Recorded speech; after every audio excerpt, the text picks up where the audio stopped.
everyone. Today we're going to talk about Bienenstichkuchen. Bienenstichkuchen is a traditional German dessert. It's a yeast cake with a vanilla pudding center and then an almond and honey topping. So we're going to talk about some vocabulary that you can use when you're talking about Bienenstichkuchen specifically, or just desserts in general. Then we'll go over super quick the ingredients you'll need, and then we'll talk about how to actually make the cake. So, first, Substantive, we have the nouns.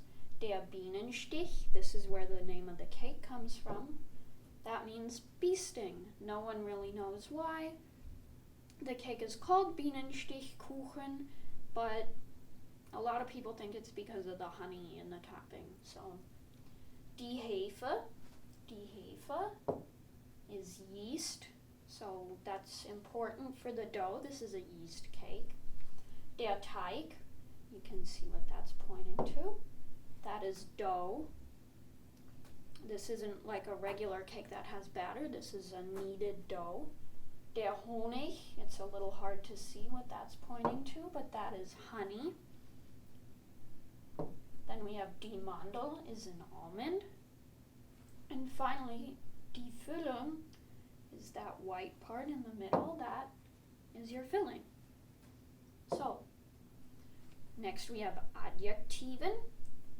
We have süß. Süß is sweet. So if you wanted to use that in a sentence, you could say, Bienenstichkuchen ist süß. Then we have cremig. Cremig looks a lot like the English word creamy. So you could say, die Füllung ist cremig. Then we have nussig, and that looks a lot like its English word, which is nutty. So you could say, der Mandelbelag ist nussig. The almond topping is nutty.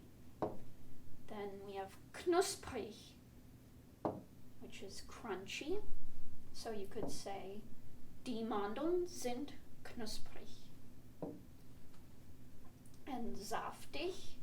Saftig is moist, not wet or damp, like moist, like a cake. So you could say, der Teig ist saftig. Next, Verben. We have kneten, which is to knead. So to use that in a sentence, you could say, knetet den Teig.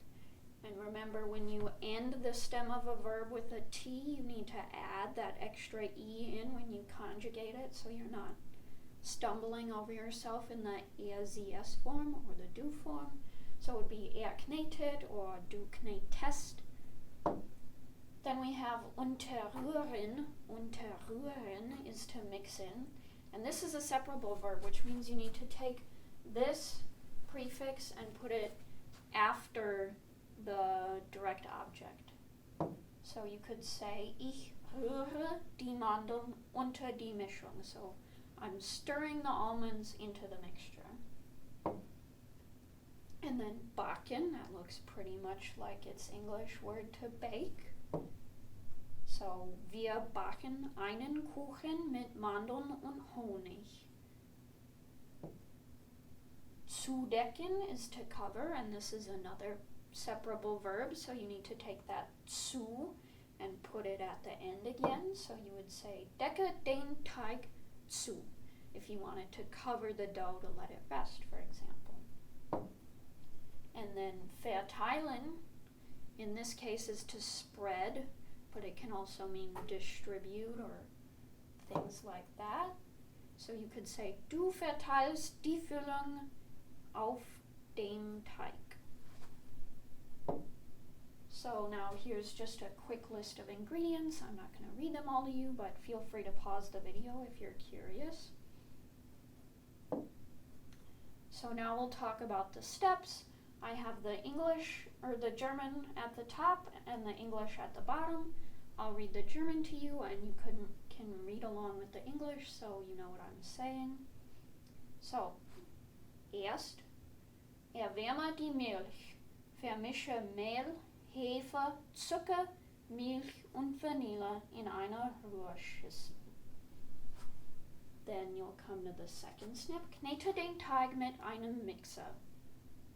And then you'll go to here. Rühre die Butter und das Ei unter. Weiter kneten. Der Teig soll eine Kugel sein. Okay, so then we're here. Decke den Teig zu. Lass den Teig eine Stunde lang gehen. Okay. Then the filling. Kombiniere die Milch, Puddingpulver und Vanille nach Packungsanleitung. And then the second step, decke den Pudding zu. Die Schlagsahne wird später benutzt. Okay, then we have the almond topping that's going to go on top of the cake. So, erhitze Butter, Zucker und Schlagsahne.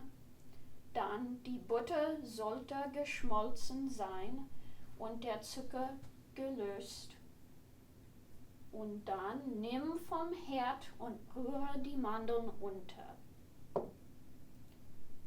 So now this is how to bake the cake and put it all together. So, nachdem der Teig ausgegangen ist, knete per Hand. Er sollte auf das Blech passen, lass 15 Minuten rühren, vorheize den Ofen auf 350 Grad, verteile die Mandelbelag auf den Teig. Dann back 20 bis 25 Minuten, nimm aus dem Ofen und lass abkühlen. Dann schlag die Sahne für die Füllung, rühre den Pudding unter. Und dann schneide den Kuchen in 2 Schichten. Verteile die Füllung dazwischen. So, that's how you make the cake.